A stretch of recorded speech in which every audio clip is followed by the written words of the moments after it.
రెండవ అధ్యాయము 13వ శ్లోకము. దేహాభిమాని అయిన ఆత్మకి దేహంలో బాల్య యవన వార్ధక్యాలు క్రమంగా కలుగుతున్నా ఆత్మకి ఎటువంటి మార్పు కలగడం లేదు. అదే విధంగా మృత్యువు అన్యదేహ ధారణ కలుగుతున్న ఆత్మకి ఎటువంటి మార్పు కలగదు. కనుక జ్ఞానులు ఈ విషయంలో శోకించరు. సో దీని గురించి నిన్న చెప్పుకునేటప్పుడు అది చెప్పుకున్నంత ఈజీనా మృత్యువు? ఎందుకంటే మన వాళ్ళు ఆ మోహము ఇవన్నీ ఉంటాయి. కానీ భగవంతుడు సృష్టించిన ప్రపంచంలో ఇవన్నీ సహజ ప్రక్రియలు. అంటే చేసుకున్న పుణ్యానికి లేదా కర్మల ఖాతాలకి, సంస్కారాలకి జన్మలు తీసుకుంటాము. ఆ పుణ్యాన్ని ఎంజాయ్ చేస్తాము. ఆ తర్వాత మళ్ళీ ఆ శరీరాన్ని వదిలేసి ఇంకోటి తీసుకుంటాం. ఇంతవరకే అని రాశారు. కానీ మనమేంటంటే పరధర్మంలోకి వెళ్ళిపోవడం వల్ల దేహం పట్ల ఇక్కడ ఈ దేహాభిమాని అయిన ఆత్మ అంటుంది, దేహినోస్మిన్ యదా దేహే అని చెప్పి. సో ఆ దేహం అన్న స్థితిలోకి వచ్చేసాం.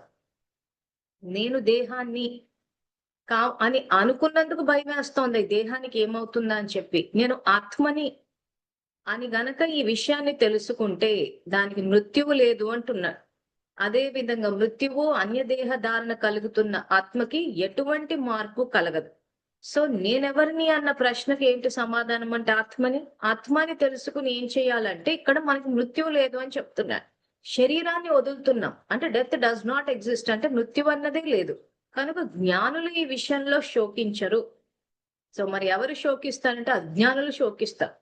సో ఈ రోజు ఆత్మకి కర్మల ఖాతా సమాప్తి అయిపోయిందంటే ఒక్క నిమిషం కూడా ఆగకుండా శరీరం వదిలేసి తన యాత్రలో వెళ్ళిపోతాం.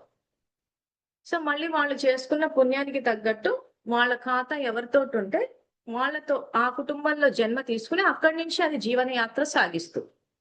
సో ఈ విషయం ఈ కర్మ ఫిలాసఫీ గనక మనకు అర్థమైతే ఆ దుఃఖం అన్నదే కలగదు. అంటే జీవితము సహజం అయిపోతుంది. సహజంగా ఒక జన్మ తీసుకుంటాము. ఆ జన్మలో ఉన్న సంతోషాన్ని అనుభవిస్తాము.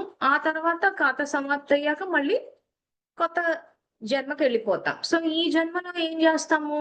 శ్రేష్ఠ కర్మలు ఆచరిస్తూ పోతాం. అసలు అన్ని మంచి పనులే చేస్తే అసలు మృత్యు గురించి భయపడాల్సిన అవసరమే లేదు. మన కర్మల యొక్క పర్యవసానం గురించి కూడా భయపడాల్సిన అవసరం లేదు.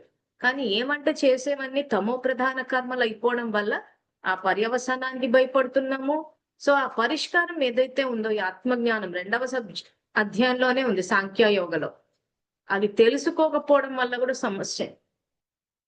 సో ఇప్పుడు మనం దీన్ని తెలుసుకుని ముఖ్యంగా ప్రాక్టికల్ అప్లికేషన్ కి మీదనే ఎక్కువ ఫోకస్ పెడదాము.